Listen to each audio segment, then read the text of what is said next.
अरे माँ जी, जल्दी चलिए, देखिए आपके घर के बाहर एम्बुलेंस आई है। गायत्री भागती हुई दरवाजे पर आती है। तभी उसकी बहू चांदनी को एम्बुलेंस से बाहर लाया जाता है। हे भगवान, ये मेरी बहू को क्या हो गया? एक्सीडेंट हो गया माँ जी। अरे लेकिन ये कैसा एक्सीडेंट है? चोट तो कहीं नजर नहीं आ रही। अरे माँ जी, दिमाग में अंदरूनी चोट लगी है और ये अपनी याददाश्त खो बैठी है। हैं?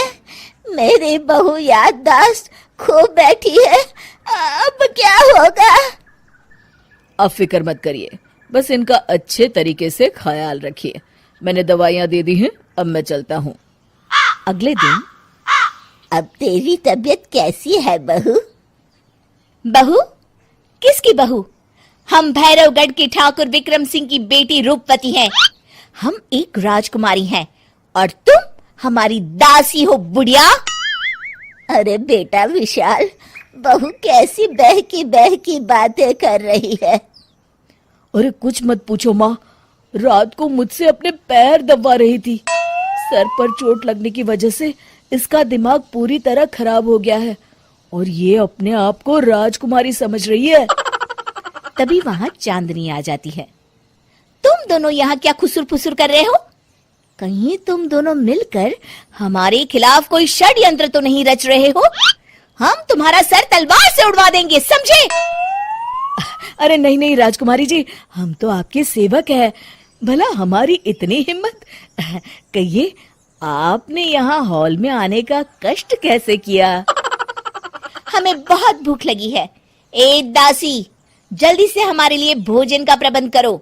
आज हम शाही कबाब खाएंगे। विशाल अपनी माँ को चांदनी की बात मानने के लिए इशारा करता है। ठीक है राजकुमारी जी, मैं अभी आपके लिए भोजन लेकर आती हूँ। इस तरह विशाल और उसकी माँ ना चाहते हुए भी चांदनी की जी हजूरी में लगे रहते हैं। लाओ माँ, जल्दी से मेरा टिफिन दो, मुझे देर हो रही है। अरे ठहर जा, जरा दम तो लेने दे मुझे। सारे घर का काम मुझे अकेली को करना पड़ता है। तेरी बीवी तो राजकुमारी बनी बैठी है, सारा दिन हुक्म चलाती रहती है। अरे माँ, मेरा भी तो यही हाल है। फिलहाल तुम मेरा टिफिन दे दो, मैं चला। रुको, कहाँ जा रहे हो? अरे मर गया रे, ये कहाँ से आ धमकी? आज हमारा जुहू चौपाटी घूमने का मूड है और हमें अपने लिए नई साड़ियाँ भी खरीदनी है। चलो जल्दी से अपना वाहन निकालो और हमें ले चलो। अरे अब तो मैं गया काम से। अगर आज मैं वक्त पे ऑफिस नहीं पहुंचा तो मेरा बॉस मुझे नौकरी से निकाल देगा। मरता क्या न करता। आखिरकार विशाल चांदनी को घुमाने ले जाता है और चांदनी अपने लिए ढेर सारी शॉपिंग भी करती है। ए दासी, टीवी पर कपिल शर्मा के आने का समय हो गया है, जल्दी से टीवी शुरू करो। अरे वाह, कपिल शर्मा तुझे याद है, बाकी कुछ याद नहीं। बहू तू तो बड़ी चालू लगती है, अपने फायदे की हर चीज तुझे याद रहती है। मैं तो तेरी इस अजीब बीमारी से परेशान हो गई हूँ। अगले दिन, अरे डॉक्टर साहब, आप इतने दिन से मेरी बहू का इलाज कर रहे हैं, लेकिन उसकी बीमारी तो सुधरने के बजाय और बढ़ती जा रही है। अरे माँ जी, ये दिमागी बीमारी है। बेचारी की याददाश्त चली गई है, वापस आने में थोड़ा वक्त तो लगेगा ही ना। गायत्री डॉक्टर से बात कर ही रही होती है कि तभी उसकी पुरानी सहेली शीला वहां आ जाती है। शीला को देख अचानक डॉक्टर घबरा जाते हैं। अच्छा माँ जी, मुझे एक मरीज को अर्जेंट देखने जाना है, मैं चलता हूँ। ये कौन था? अरे अब क्या बताऊं शीला, एक एक्सीडेंट भी मेरी बहू की याददाश्त चली गई है। ये डॉक्टर उसका इलाज कर रहा है। ये डॉक्टर कब से बन गया? अरे ये तो चमन पान वाले का लड़का है, सारा दिन नौटंकी करता रहता है। अच्छा तो ये बात है, अब मैं समझी।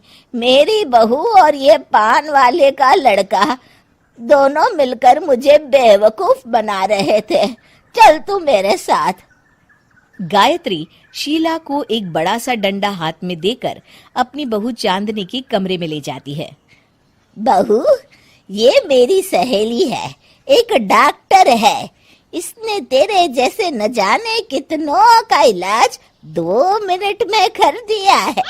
इसका कहना है कि सर पर जहाँ चोट लगी हो, अगर उसी जगह दोबारा किसी बड़े डंडे से जोर से मारा जाए तो मरीज की याददाश्त वापस आ जाती है।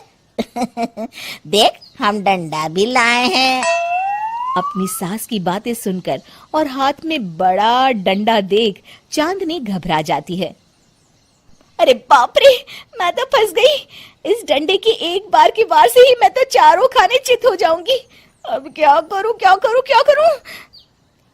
लेकिन गायत्री, डंडा सर पर ठीक उसी जगह लगना चाहिए जहाँ चोट लगी है।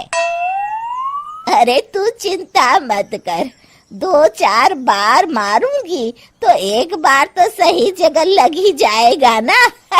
चल बहू, तैयार हो जा।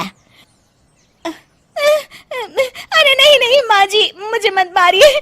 दरअसल घर के काम करने से बचने के लिए मैंने ये सब नाटक किया था। मुझे माफ कर दीजिए, मैं कान पकड़ती हूँ। दोबारा ऐसी गलती कभी नहीं करूंगी।